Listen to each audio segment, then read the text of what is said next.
where bloopers happen. Yeah. All right, here we go. Coach and Nick from Echo Base Network, thank you so much for being here with us tonight at Echo Base TV, where community happens. Yep. Welcome to the broadcast tonight, guys. We're going to be doing this each and every week for our Jedi Master and Grandmaster members who are also content creators to help share and promote their content, and also to give them another platform to get their messages out and let their voices be heard. So definitely sub to all the guys that are putting content together for this, and come back each week and check out the new videos. And thank you very much for being here and watching. Your support means a lot to us, and we are just so proud of our community. So this site is all about our community. So let's do this thing together. Remember, we are, you are, Echo Base Network. You're traveling through another channel. A channel not only of sight and sound, but of content. A journey into a stream whose boundaries are that of imagination. You see a link up ahead. Your next click, Echo Base TV.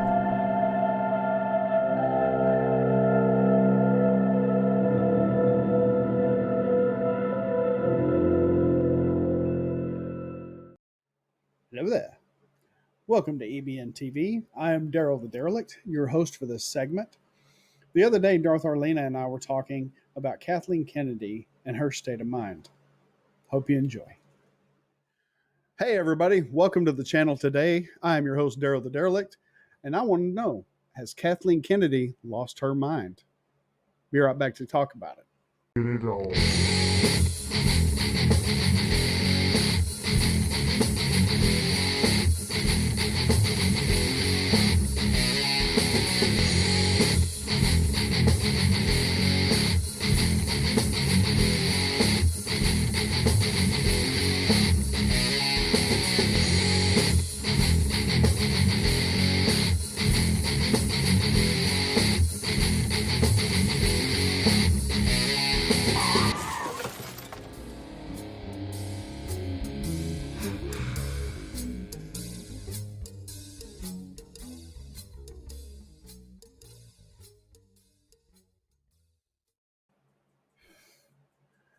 Hey everybody, welcome back to the channel. Again, I'm your host, Daryl the Derelict. With me as always is Darth Arlena.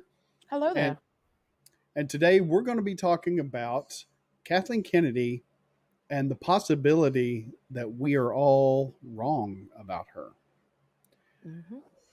Stay with me on this. This is just a theory, not necessarily what we believe. But one thing I have noticed over the past several years is that she's really stayed more and more out of the spotlight. And pretty much at this point, the only time you see her is on set of the Indy 5 movie. So what I'm thinking is, okay, hold that thought. Mm-hmm. When you are working for a company and you start talking crap to your customers,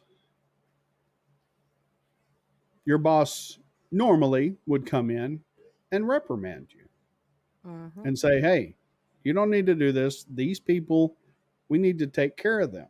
They are our customers. They pay us. They make it possible for us to have a job. Without them, we wouldn't have work, at least here. Mm-hmm. And if it keeps going on and on and on, it goes up the food chain to the president. And then the president would say, knock it off. You're setting us all in a bad light. Because, in that line of thinking, what normal companies do, or at least used to do, they would reprimand their employees for talking smack. I work in the utility industry, and I know if I talk smack to a customer, it's a great chance I would lose my job immediately. Especially if I was making fun of them like the Lucasfilm employees have been doing. Mm-hmm. And the thing about it is, Lucasfilm hasn't really acted like a normal company because their employees have gotten away with just short of murder. I mean, they've made fun of the fans, they've talked a lot of crap to them, and nobody has done anything. They haven't been reprimanded, they've actually been praised, Mm-hmm. mostly by the mob on Twitter, but that's just a small part of the populace. I mean, just a fraction. It's like a glass full out of the ocean. You know, you can't really depend on listening to the Twitter people because all they want is chaos and destruction. They don't care about harmony. They don't care about getting along. And, you know, that brings me back to watching the way Kathleen Kennedy has been acting over the past several years and how she just kind of seems to be led around now instead of taking charge like she used to back when she did the Forces Female. And we all loved that, didn't we? Sure. So she's been acting more and more like, for lack of a better term, she either has dementia or Alzheimer's. Not bad, but enough to where she can be led around, told what to do, and she does it because she thinks it's right. Mm-hmm. This by no way means I'm defending her. We all want someone to hate. We all want someone to take the blame for what's been happening with Star Wars. But it's really more and more the signs are showing up. She's the last appearance she made, aside from being on the Indy 5 set, was right after Gina Carano got fired. She made that video about women in film, I think, where the whole fade in thing. Okay, look at her eyes when she said that fade in part. And they left it in for a reason. One, to make fun of her, I'm pretty sure. And two, because she had no clue what she was saying. She was reading the words. So, someone who's been in the business as long as she has to make that kind of mistake reading a script, I don't buy it. I really think something is wrong with her brain. Mm-hmm. And she's, you know, she's losing it. And her handlers, who either by their own volition or under the orders of someone else, are leading her around, whispering in her ear, telling her what to do, what to say, and just keeping the chaos going. And that's what I think. I don't 100% believe it, but it's a really strong possibility. Mm-hmm. And looking at a few pictures that we found, you can tell something's off. What do you say, Darth Arlena? Yeah, I agree. There seems to be something off. If you go back, like you said, and look at previous videos of her and previous photos of her, she looks cognitive and she looks like she understands everything. She speaks very articulate. Um, and then just the recent stuff, as you said, when she said the fade in thing, she's been in the business long enough to know that you don't say that when you see it up there. They're just telling you that's an instruction on what's going on, Right. not for you to say. And I think it's a possibility for Alzheimer's because, as we know, you can have beginning stages of Alzheimer's as early as your 30s, 40s, and it can go downhill from there. Of course, this is all speculation again, but there seems to be signs there. There seems to be something that we're not being told, or we're missing, much like President Ronald Reagan, when he left office, he had Alzheimer's, had already been diagnosed, and none of us knew as American citizens. But at the same time, if you go back and you look at stuff, you see little signs there that we didn't pay attention to before we knew. And it seems like with her, it's almost the same. There's just little signs there. And if you don't know what you're looking for, or if you're not told about it, you don't know to look for it. But yeah, it does make sense with some of the decisions that have been made, with some of the things that she has said, some of the things that she has done. And we go to the video that just dropped on Wednesday. There's no Kathleen Kennedy's not there. Uh, I didn't see her anywhere. They talked about her. I may have missed her because there's a couple times when I didn't watch it. I was just listening to it, but I didn't see her anywhere. They did show a brief clip of her at the beginning when John Favreau was talking about her. Hmm. It was a very brief clip, and from the looks of it, it was possibly from season one or the previous gallery episode. Hmm. And we know how she likes to get on and talk about herself and tout her accomplishments. So for her to not do that in this particular gallery episode, it makes me question why. Is she that mad and ticked off about them bringing Luke Skywalker back and her not knowing? Because I have no doubt that she did not know. I believe 100% they kept that from her. Or is it because, she just isn't there? Mentally, she doesn't have the capabilities that she used to have, and they don't want to have to break it up so much to where it's obvious that it's been edited. Right. Yeah, I agree with you. I don't think she knew about Luke Skywalker at all because she has been pretty much anti Luke ever since Hmm. Disney bought Lucasfilm, and she's been the head of it. Just like you saw in that office picture, that poster behind whoever was in it. I don't remember, but it showed a picture of Luke next to Vader, and Luke had a big old red X through his face. Hmm. And that was when the Force is female was going on, and all that great, lovely stuff that we remember so well. Oh yeah. You know, it does make a lot of sense with the way things have gone at Lucasfilm that something is wrong with her. Hmm. This by no means clears her of any wrongdoing she did when she was clear minded. However, it does make a lot of sense why the chaos has not stopped Hmm. and it tries to get worse. It'll get better, then it'll take 3 steps backwards and get worse. Hmm. Then it starts to get better again, and then we fall back down again. It's like trying to climb up a muddy hill. You make a little progress, then you slide back down, Yep. and eventually you give up. I'm hoping that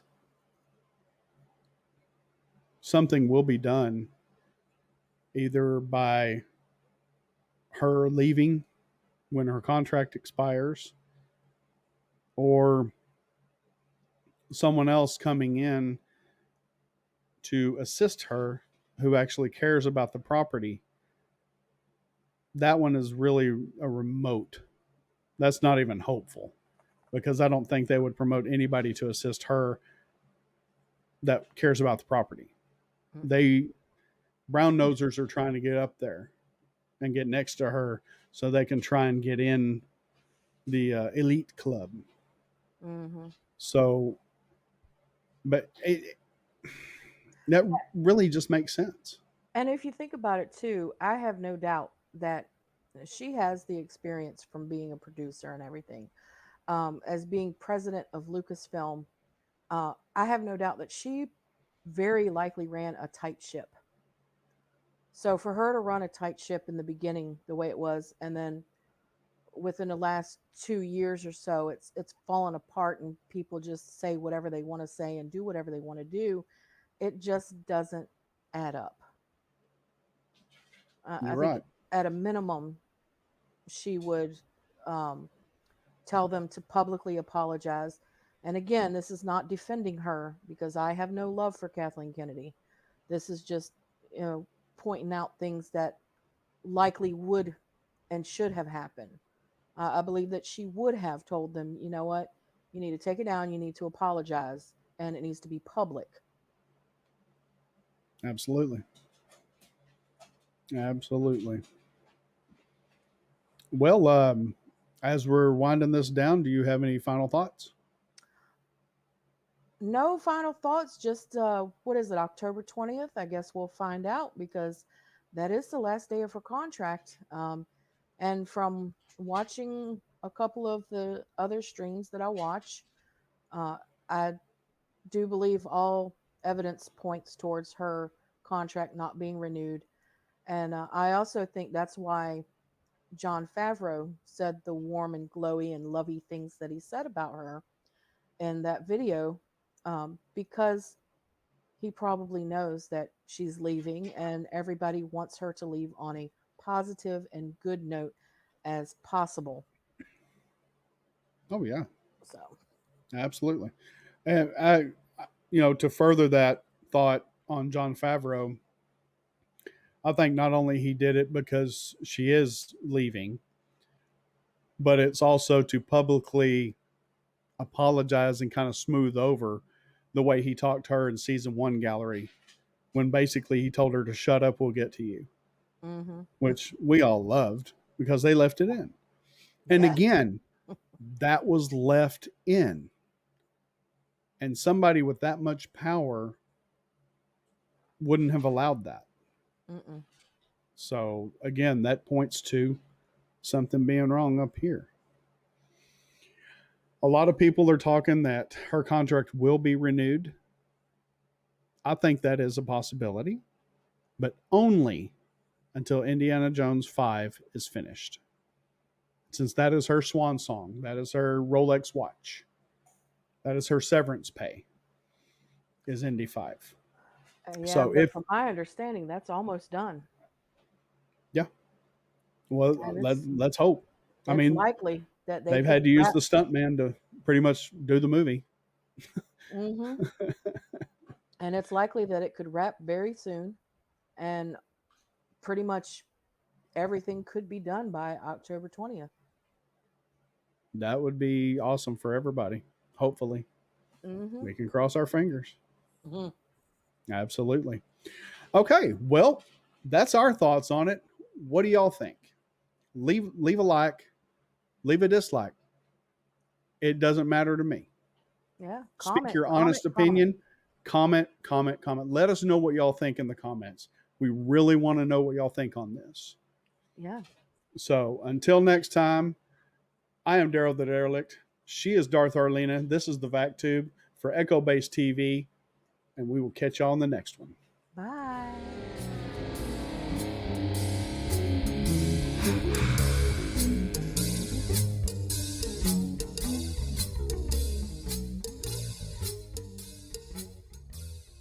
You'll be seeing me do reviews of videos, movies, diners, dives, or as I truck drive down the road.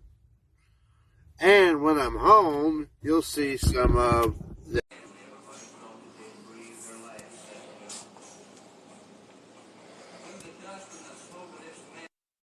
Cowboy Max. Here's my first time.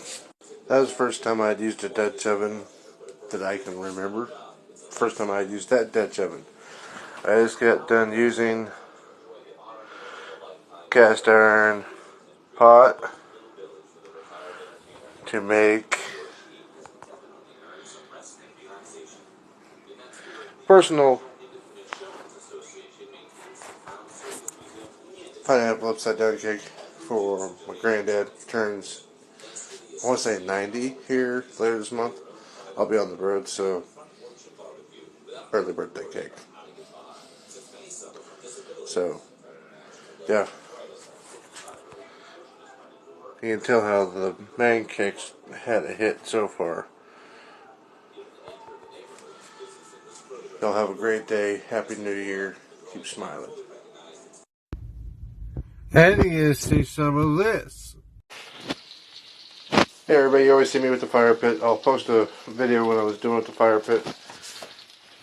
Now here's one of my marinated steaks. I'm going to turn the rest of that steak and the trimmings into jerky. And I wanted to show you this. The new cast iron. I'll post on that video after I do some work on it. See that? Now go off and try to show a tinder of this plastic fork and knife.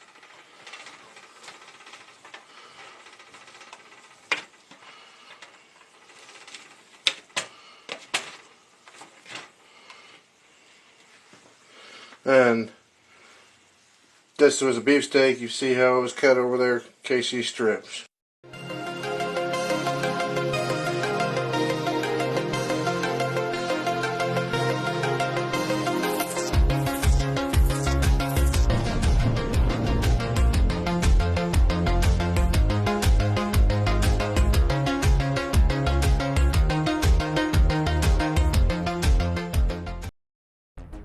Good morning, good evening, good afternoon. My name is Adega, or Adega Outlaw is my channel, and it is a pleasure to be here on Echo Base Network with these fine friends of mine. A couple of things about me. My part in the fandom is I try to create, I try to write, I try to use my time as a retired doctor in making things that people could stop by, and if they are into audiobooks, they could take a listen. I've written several. Some have been published. I have been published before in the past, which I don't talk about, something that was pretty successful. But what I have on my channel now is pretty much pre-edited versions of books that I'm writing. Everything has been copyrighted. Everything is locked down for my use of my family. And I am going to give you a little preview of some of the things that you may find on my channel. But before we go any further, we need you to take hold of this. The man stepped aside. Behind him, in dead center of the room, a pedestal rose up from the floor with a rod-shaped object floating just above it. May walked to the pedestal, filled with curiosity as the meaning of the object and what she was to use it for. She also had a question start to gain importance in her thoughts. How was this object floating above the pedestal? When she got close, she noticed that it was a yellow crystal of some sort, about 14 centimeters long and only a few in diameter. There was no strings, no gust of air holding it in place, and there was only rudimentary physics in development about magnetizing non-metals from a distance. She quickly realized that there were many things that the children were not trusted with, including this type of physics at work. This was quite remarkable. There was only a very fleeting thought that taking the crystal in her hand might cause her injury from whatever the unseen force was that held it in suspension. May reached out and took it without another consideration. Almost immediately, the crystal started to dissolve and was absorbed directly into her hand. The crystal stuck to her hand until the entirety of it disappeared into her skin. Immediately following, dizziness and nausea set in. The feelings were powerful to the point of almost overcoming her control and well-trained composure. Just relax for a moment. Those feelings will pass soon. We all go through this. Make it here on call out. Taking a deep breath, she stood up straight and endured. As the nausea started to subside, her vision and hearing became disorienting. An unbelievable acuteness came to her consciousness. She could hear the heartbeats of the men several meters away.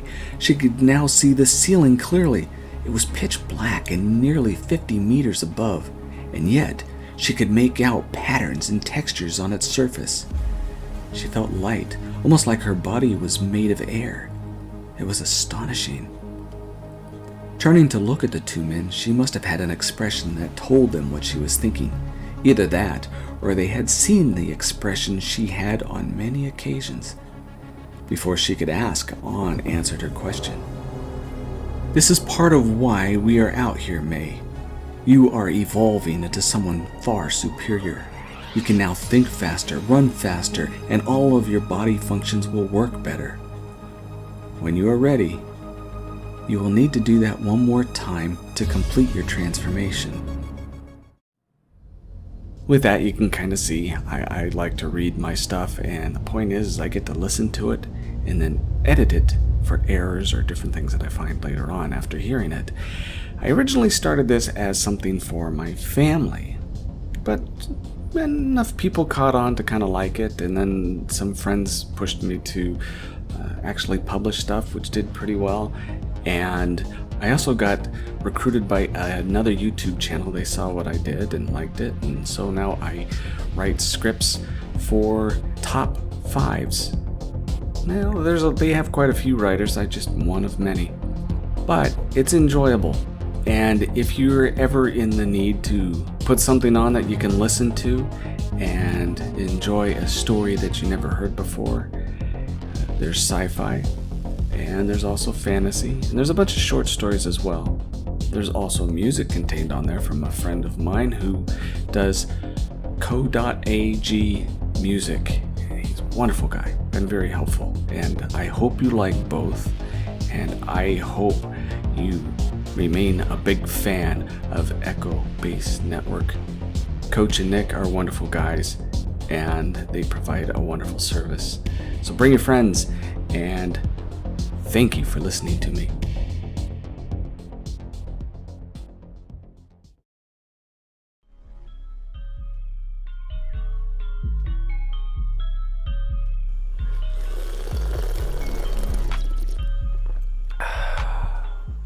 Hello, and welcome to Coffee on Korriban.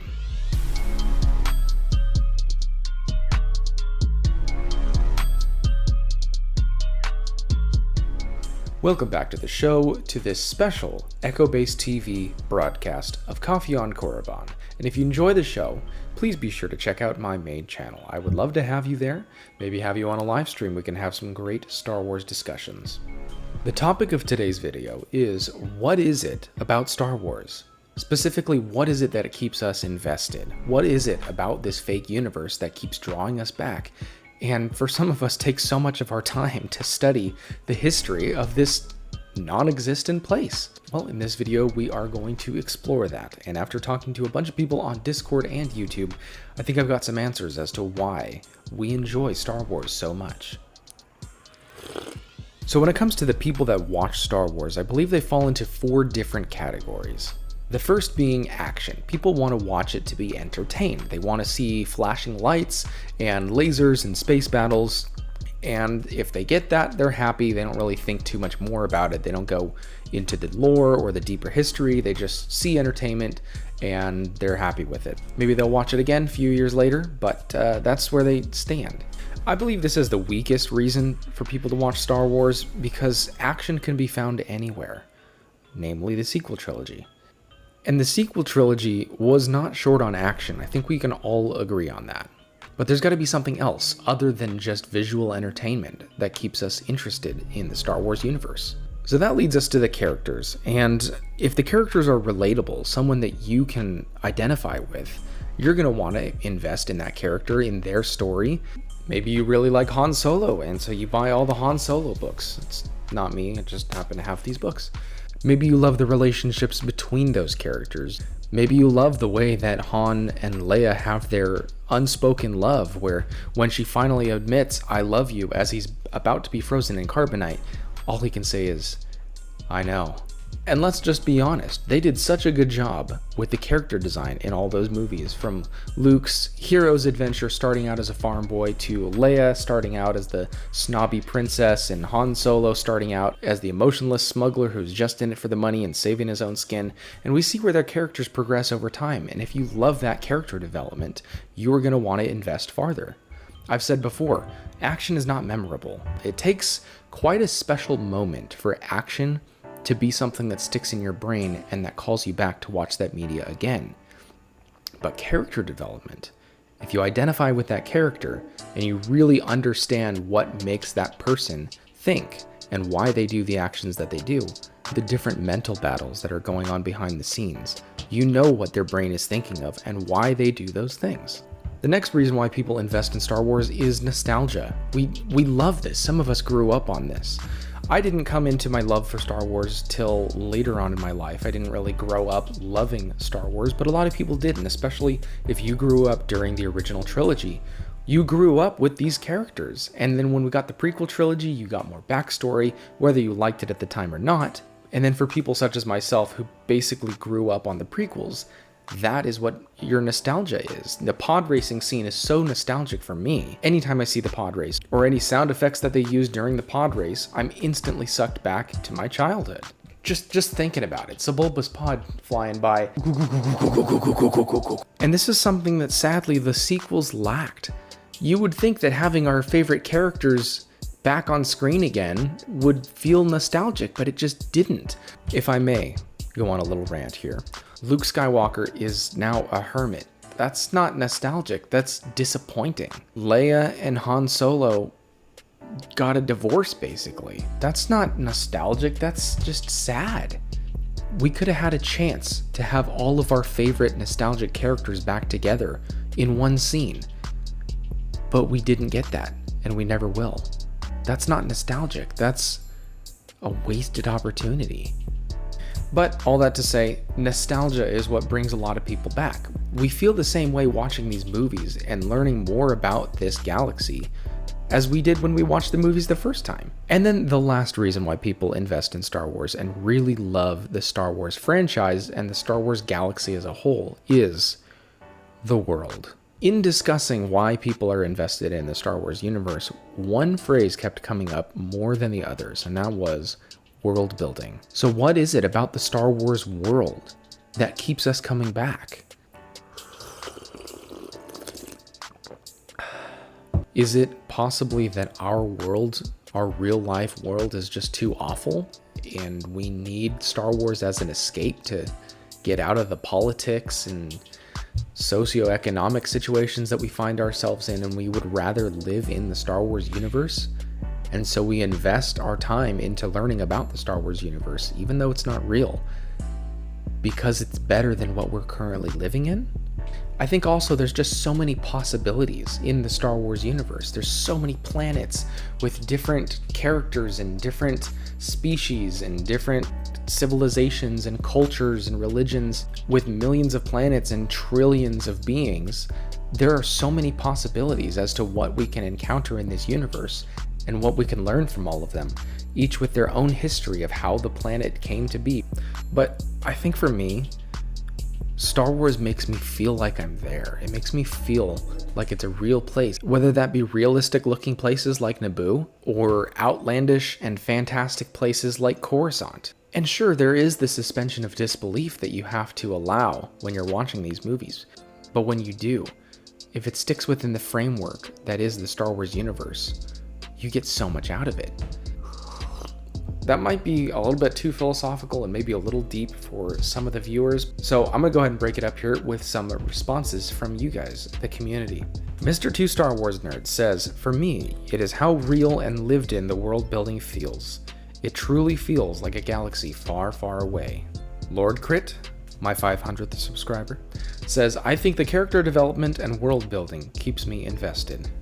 The Padawannabe says, "Mr. Lucas's inspiration and willingness to share his idea with other creator collaborators, to expand and keep the idea relevant, fun, and congruent without exploitation."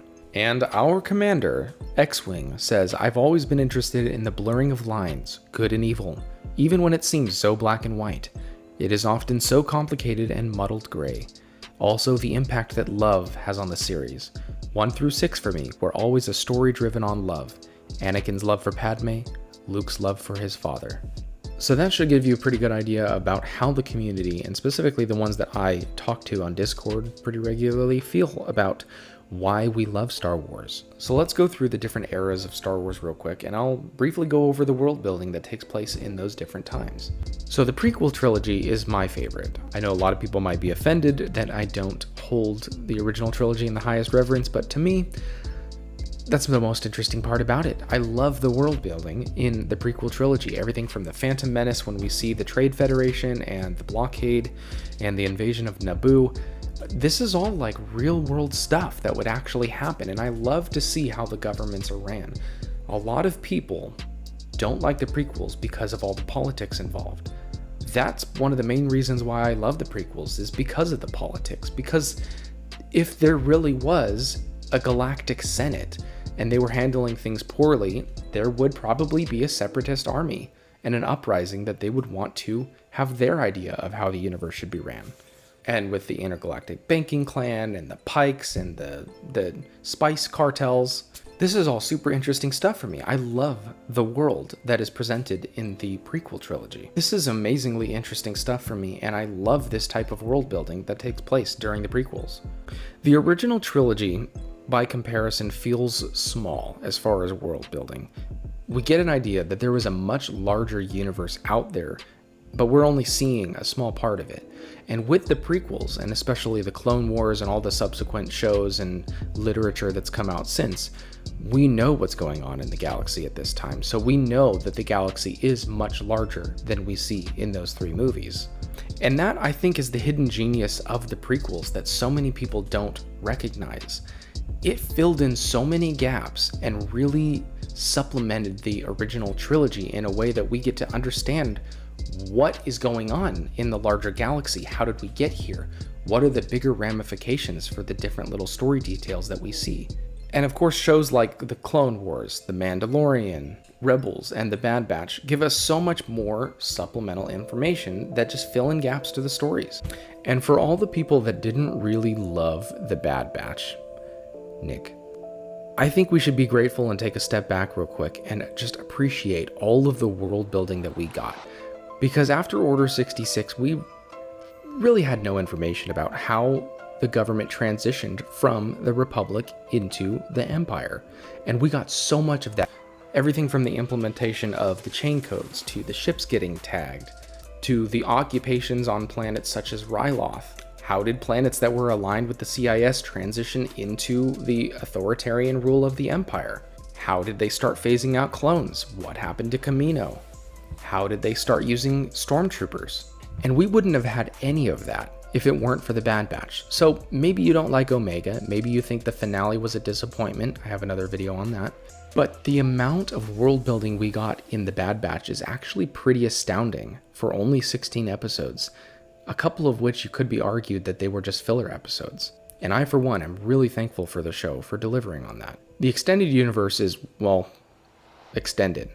And that's another brilliant thing about Star Wars, is the more you dig into it, the more there is stuff to dig into. For example, most of us probably know that Darth Bane was the one who implemented the Rule of Two, but how many of us have actually read the Bane trilogy? I hadn't until a few months ago, and it blew my mind. Obviously, I know that he was the one to start the Rule of Two, and after that there was only Master and Apprentice. But his story, and how he got to that point, is truly incredible. And all the worlds that he goes along the way, it makes you feel like those are real places with real people just living out their lives. And speaking of people just living out their lives, I think Rogue One was great at that. I mean, on Jedha, in the city before it's destroyed, we see people just living their lives. We see the little rebellions, but we also see people just in the marketplaces. And we got to see what that world is like from the rebellion standpoint as they're fighting in the trenches on Scarif. Yeah, I got some palm trees. And that brought a realistic taste to Star Wars that I don't think we had before. Because spaceship battles and starships and giant Death Star lasers are cool, but when you're on the ground with the rebel forces and the giant AT-AT is standing over you, sorry, it's an AT-ACT, you get a sense of scale that is just mind-blowing. And another thing that really demonstrates a sense of scale is something that Father Time brought up on my last live stream, and that was in the opening shots of The Force Awakens, love it or hate it, we got to see Rey scavenging on the planet. And you might hate Rey, you might hate how her beginning was the exact same as Luke's basically, but just the fact that she's on the ground with all of those Star Destroyers and seeing how massive those ships are is something that's actually really incredible, and something that I forgot about in my hatred for the sequel trilogy. As far as world building, the sequels might have a lot of planets and different places, but it feels cheap. I don't know what it is about it. It's hard to put it into words what it is. Maybe the places were too fantastic which is saying something because this is Star Wars where basically anything is a possibility. But like the casino planet, I don't even remember what it's called. It's like they didn't seem like real people that lived in the universe. I don't know exactly what it is about the sequels because they did visit a lot of planets and different locations in the sequel trilogy, but it just didn't feel like the same world. And one of my upcoming live streams is just going to be completely bashing on the sequel trilogy and actually talking about why we don't like it. We're going to try to keep it rational, but I mean, a lot of us really don't like the sequels, so we'll see. And I understand that the feeling of Star Wars is completely subjective and it's going to be different for everyone else. But it seems to me that the common theme that unites all of our special feelings towards Star Wars is the world itself. And let's not forget, Star Wars is a long time ago in a galaxy far, far away, but in our universe. So this is a distant history. These are things that actually happened in our universe just a long time ago in a galaxy far, far away. So let me know in the chat down below, what is it about Star Wars for you that keeps you invested? What is that special feeling for you that keeps you gravitated toward this franchise? And if you liked this episode of Coffee and Korriban and would like to see more, I humbly suggest that you subscribe to my channel. I would enjoy seeing you there. I would like to thank you for watching Echo Base TV, and I will see you wherever I happen to see you in the galaxy.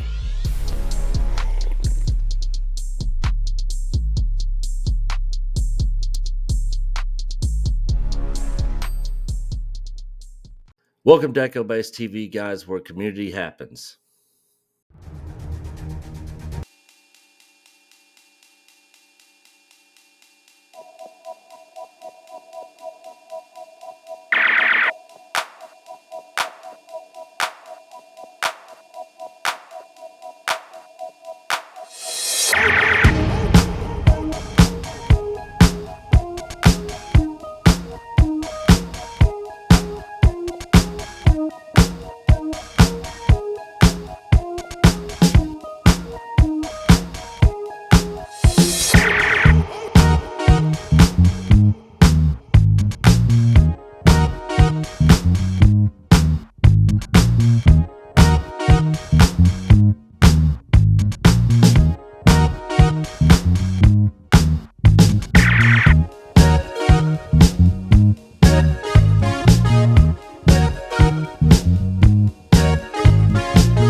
And something that is so often overlooked in the collecting community, it's Star Wars Etsy.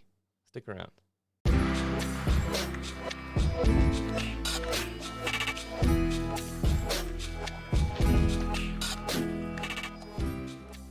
What's going on, guys? It's Commander. Today we're talking about something that's special to me because obviously I'm the budget collector. I've got a bunch of stuff in the inventory here that's not very expensive, but some of my most favorite pieces have come from other Star Wars fans. If you're balling on a budget, sometimes you can't afford the $60 holocron from Galaxy's Edge, or you can't afford a Master Replica's thermal detonator. Maybe you can't afford that Ahsoka 332nd helmet that you want so badly. But these are just a few of the things that I found on Etsy that I absolutely adore, and I want to show these guys some love because I received these items from them and I was extremely happy. So first up on the list is going to be 3D Pro Designs. Now these guys are based out of New Jersey. They are an awesome small company. And what do? They make holocrons. I absolutely love these things. It's a little hard to see in the light, but basically these are 3D print holocrons with built-in LEDs in them. And what I loved so much about this company, while I was happy with the product, it was really just the customer service that they gave when I just emailed them a question. These guys are super friendly. They're super awesome. They have a bunch of different ways you can configure your holocrons to make them look the way you want. And beyond that, they send you goodies with your stuff too. On my last order alone, I got a 3D printed Vader ring, and I also got this awesome little 3D printed Vader card. How cool is that, man? And they just send this stuff I don't know why, just because they're nice people. Now I'm going to pull this website up here and I'm going to show you. So on Etsy, it's 3D Pro Designs. You can see they have the holocrons listed right up front, and then there are two new things on here I actually haven't seen before. They have these single layer 3D print artworks that are actually really cool. You could frame that up, throw it on a shelf somewhere, and for how much money? Nothing. 12 bucks. I mean, come on. These guys are so awesome and they are so friendly. I would urge you immediately go down there, buy one of these things. They're killer. Great company. So this next piece is something that I don't even know how to describe it. I love it because it's taking something that's already in my collection and making it 1,000 times better. So what I have sitting next to me is the Blue Dog Displays Vader display for the Black Series Vader helmet. So basically what you have here is something that takes just a helmet that would be sitting on kind of a plastic sleeve, and yeah, it's a Vader helmet, but there's so much more to this thing. He realized the potential in the collectible and designed this display to show all of it off. So I'm going to try to hold this thing up so you guys can see it. So what this thing does is it breaks up your Vader helmet into its 3 different pieces so you can check out each portion while it's still on display. And as an added bonus, this thing actually comes with its own kind of Master Replicas style looking plaque as well. So that is absolutely awesome. And it's cut right into the display right here, so you can pop that thing in. This thing looks like a dream. So thank you so much, Blue Dog, for this. I know we talked a little bit. This is an awesome piece. I love it in my collection, so thank you for doing what you do. I am such a huge fan of that Blue Dog display. I can't overstate how much I love that thing. It is expensive. Now you have to remember, this thing is about 70 bucks, but it takes that Black Series Vader helmet and it just brings it to a whole nother level. Totally worth the money, 100%. Go get one. Now, next up on the list is somebody that I have talked to a lot because I bought a couple different displays from this guy, but this comes from the PC Mod Shop. The person you want to talk to is Clark Pace. But basically, this guy makes some of the most beautiful aftermarket stands that I've ever seen in my entire life and actually takes care when he's making them. So as some of you may know, I do have the 2005 Master Replicas Anakin. Now this used to come with a fixed blade. This was changed to a Tricree LED so I could display it without the blade in it. And I needed a stand that was going to do this thing justice, but I was worried about how, if I bought a repro stand, the saber was going to fit. Well, don't worry. Clark's got your back. He actually had me go home and measure these with a caliper so that he could custom fit the stand to make sure that it fit this particular Graflex the way it needed to. Now, he does a couple different options when it comes to the style of stand that you want, but I personally am a huge fan of the mirror base. I just think it looks so classy. Every single one gets sent out with one of these plaques that you can have him customize to say whatever you want. And boom, look at that. Like a dream. Like an absolute dream. It fit perfectly because of the measurements. So, as a fan, I adore this person because taking the time to make things right is the most important part, and no expense was spared in making these things look absolutely beautiful. So I need to clean the fingerprints off of my saber, but otherwise, look at how beautiful this thing is. Any fan would be happy to have one of these in their house. Now, another one that Clark makes that I absolutely adore is the mirror base for a thermal detonator. So I'll show you this. I had spent a lot of time custom fabbing up a thermal detonator, and I needed something that reflected the amount of work that I put into that thing. And so this is another beautiful option from over at PC Mod Shop.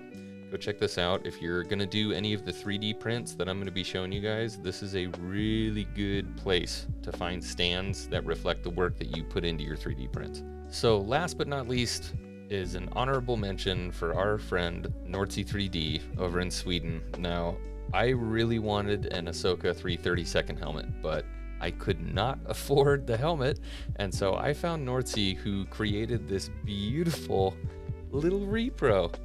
Look at how awesome this thing is. No expense was spared in the detail of this little helmet. Look at how adorable this thing is, all the way into the interior design of the helmet. 100% faithful. And just having this little miniature as accurate as it is just so awesome. So you can actually get these for only about 40 bucks. I would highly recommend anybody go grab one of these from Nordsee 3D because these are so cool. They're just an awesome little thing. I just feel like I had to throw you in there. Nordsee, thank you so much for the helmet. I love it. And to anybody who's into any kind of like Japanese style figures, some of the resin 3D prints this guy does are absolutely off the chain. I'll show you a couple right here.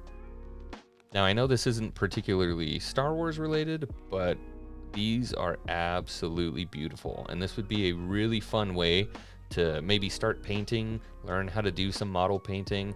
And for $9, $5, $22, you couldn't ask for more on something to paint on. So those are just some of the things that are on Etsy. I just wanted to show you guys because I feel like a lot of people really don't look at Etsy. They don't think about Etsy when it comes to repros and stuff like that.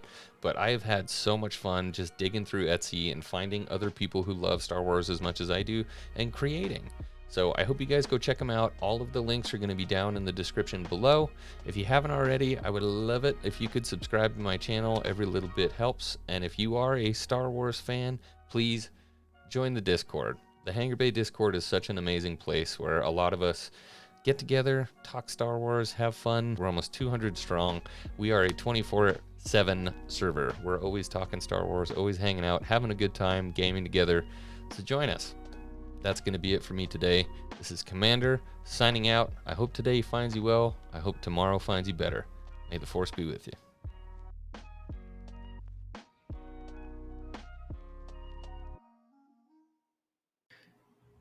Head on over to EchoBaseNetwork.com, guys, where you can find out all the latest happenings going on in the Echo Base Network community and where you can access the Echo Base Network merch store that goes to help support us in this channel and viewers like you. Thank you for your continued support.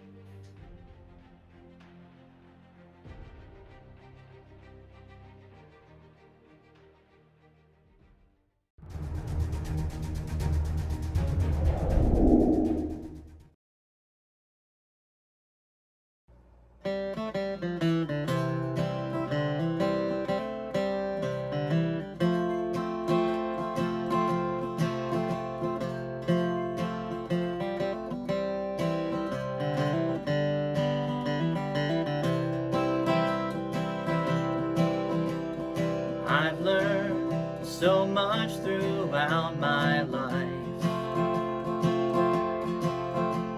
'cause so many people have helped me so many times, and all of them willing to teach me and give me hope.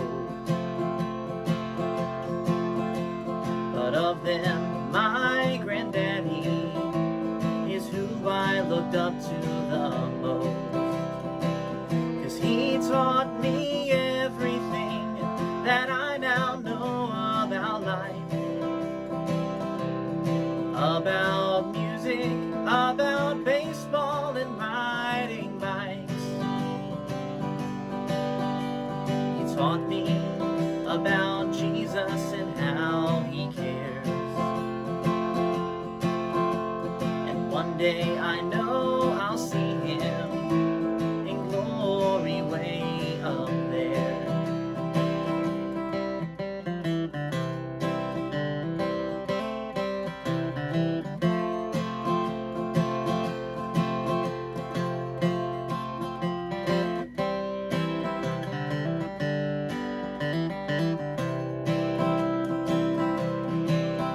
He was always so full of happiness and life.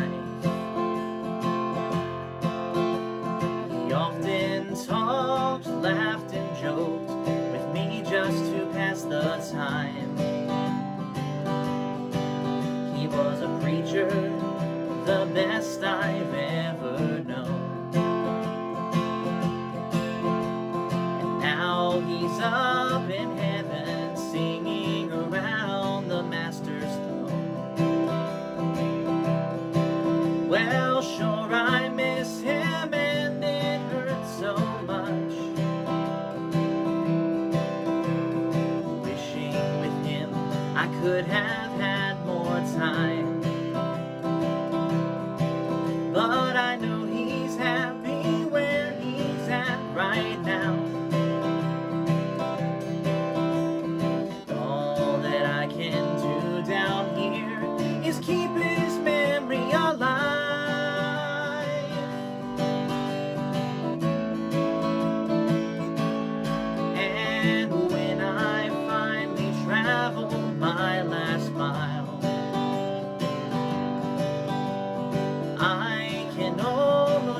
picture it, I'll see him with a big smile. I'll run to him, but he'll run faster than me. Then I'll hug him and tell him I missed him. I promise you that's how it's going to be. 'Cause he taught me everything that I now know about life. About music, about baseball and riding bikes. He taught me about heaven and now he's there. And one day I know I'll see him in a meeting in the air. Yes, one day I know I'll see him in glory way up there.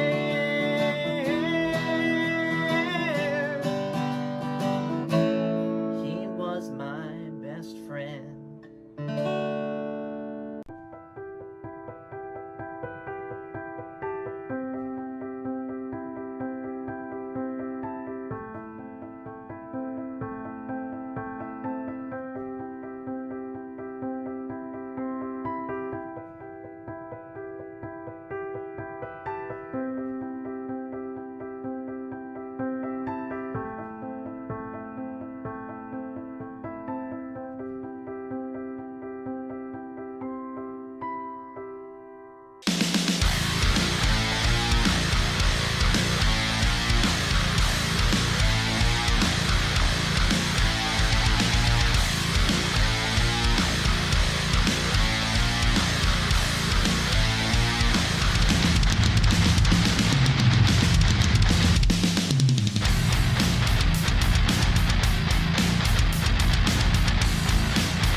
Hello everyone, Ted the Star Wars Nerd here, and I am back in Echo Base having a look around. This is really a cool place. I hope you can come visit sometimes. But anyway, I've got a really neat fan film set up for today that I've been told about. It is called Lucas in Love, and it's supposed to be a parody of an old movie called Shakespeare in Love. And it's about George Lucas and how he got the true story of how he got the inspiration for Star Wars, A New Hope, and all this. So I got it set up over here. So let's just get to it, okay? George Lucas in Love.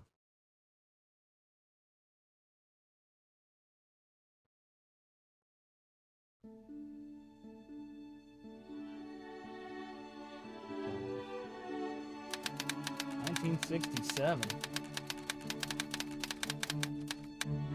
Dozens of years ago. A really long time ago.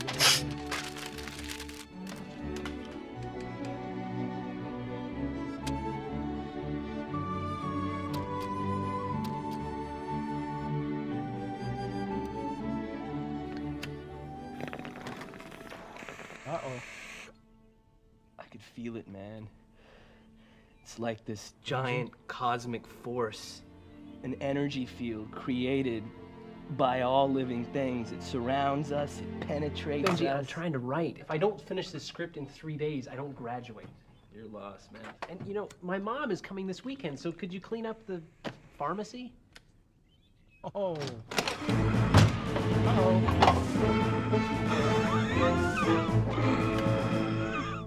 So, Lucas, we meet again. Aaron, you live next door.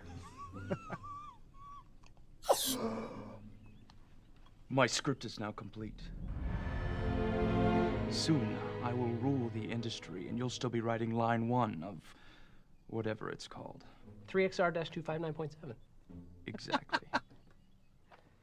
And George, the beard, not working for you.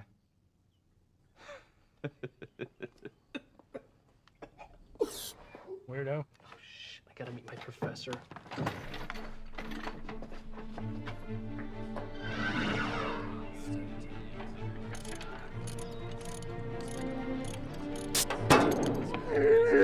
Chuck, are you okay? Chuck. Hey, check her out, kid. She's the fastest thing on campus. Yeah, maybe later, Hal.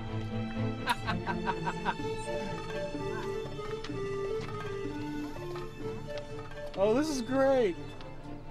They're coming for us all. Beware the dark side, the evil empire. Yes, I thought it was quite rude as well.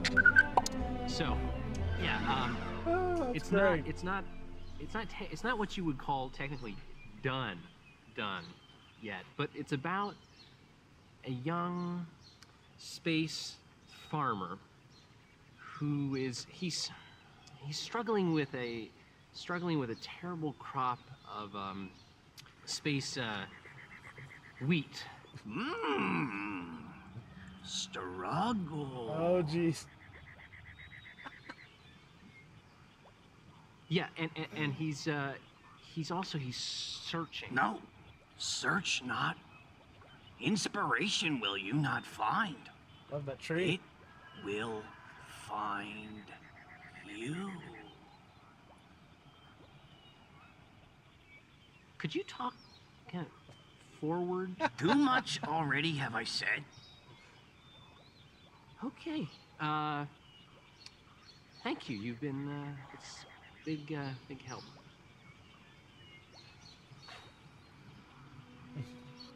Space wheat. Space corn. Space corn. Space corn. Space oats.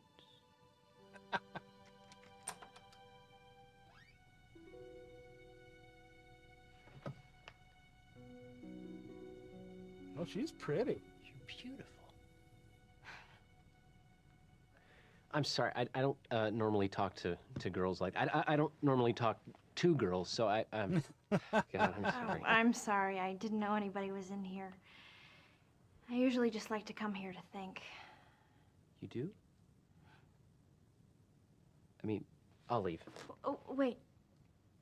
You're George Lucas, right? Yeah. I'm Marion. I loved your student films. 14208, 61867.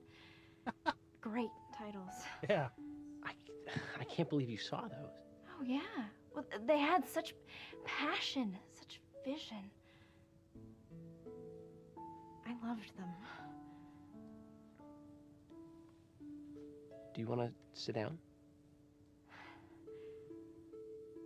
And I'm just beginning to think that space oats isn't the answer.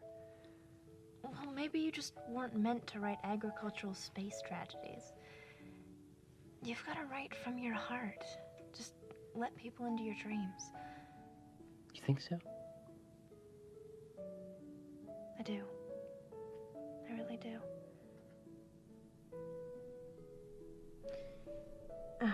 Damn it, you know what? I've got to go. There's a big protest. I'm kind of leading the student rebellion. Well, will I see you again?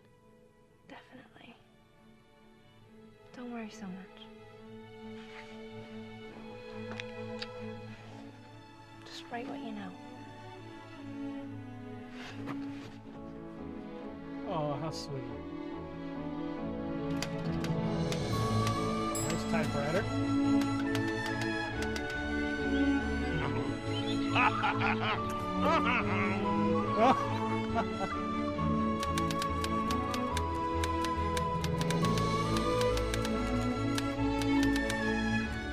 Just like bullseyeing womp rats. Great dialogue.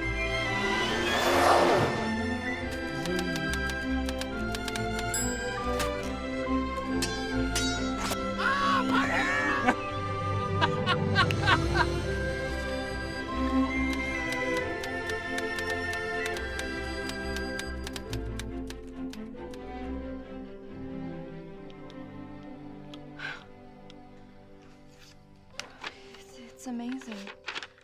You're amazing. You're my inspiration. I feel like we're so connected. Me too.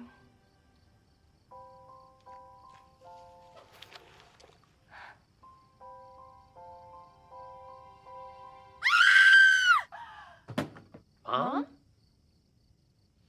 Mom? Hi, kids. Nice.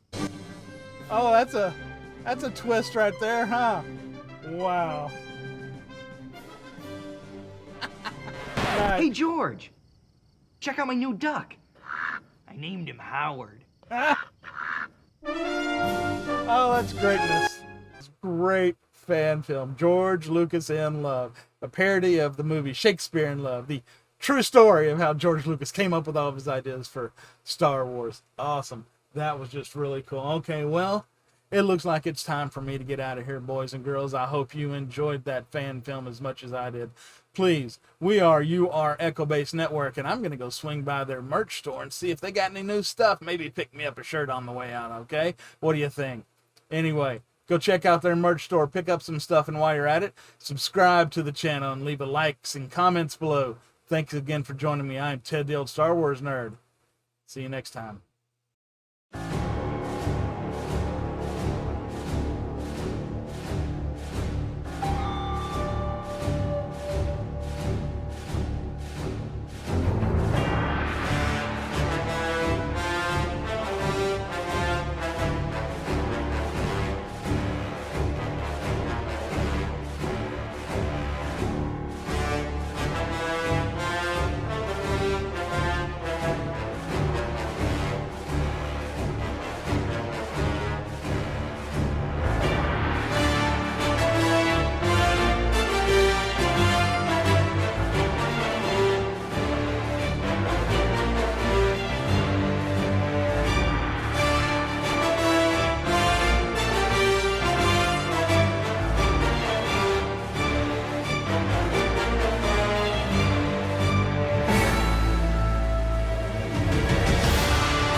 And now, an exclusive reading from the Jedi Path, only on Echo Base TV.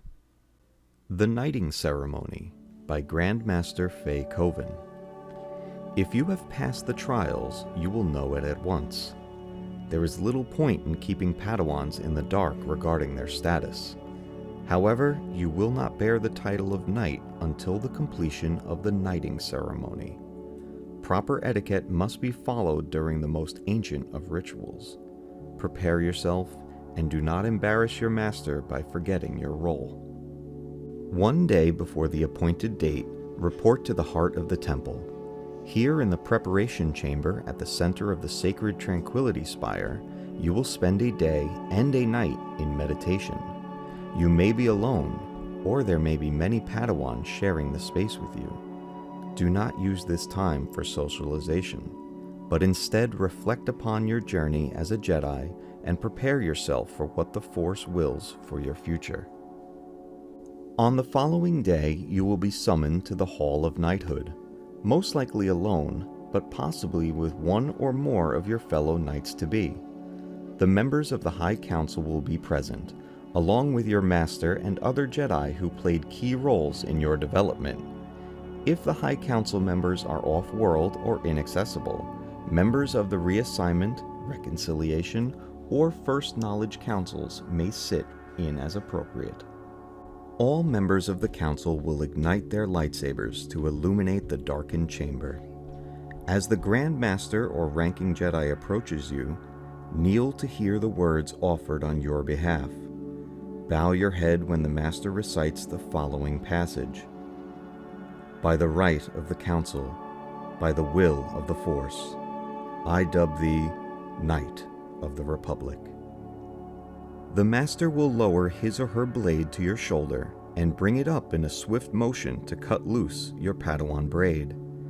If you are not of a species that grows the braid, the blade will be brought to both shoulders or sides of the body and raised in a sharp salute. You are now a Jedi Knight.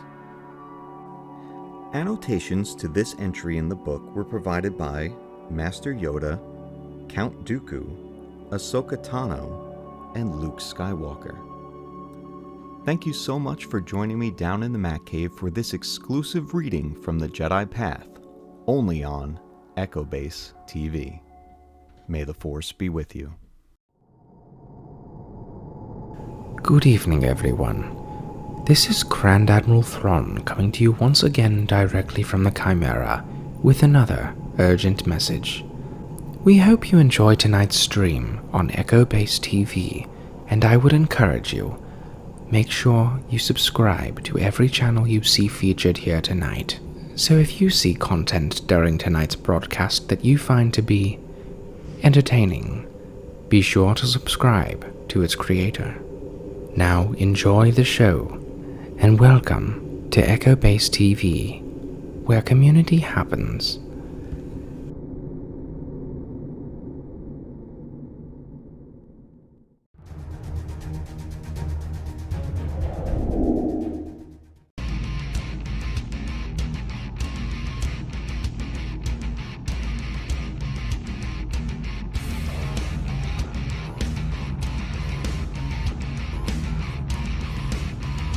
This is wrong, E.G. Riku. I apologize, but this is the best I can do with it.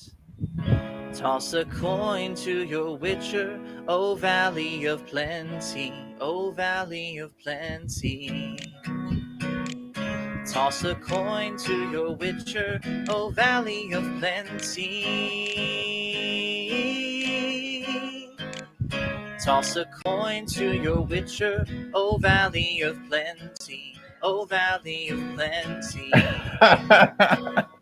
Toss a coin to your witcher, O Valley of Plenty.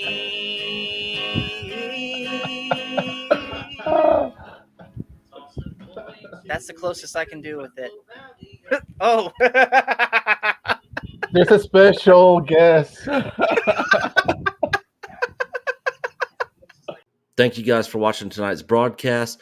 I hope you guys will join us over on the main channel over on Echo Base Network for our weekly Saturday night live stream, and hope to see you guys back here same time on this channel next Wednesday.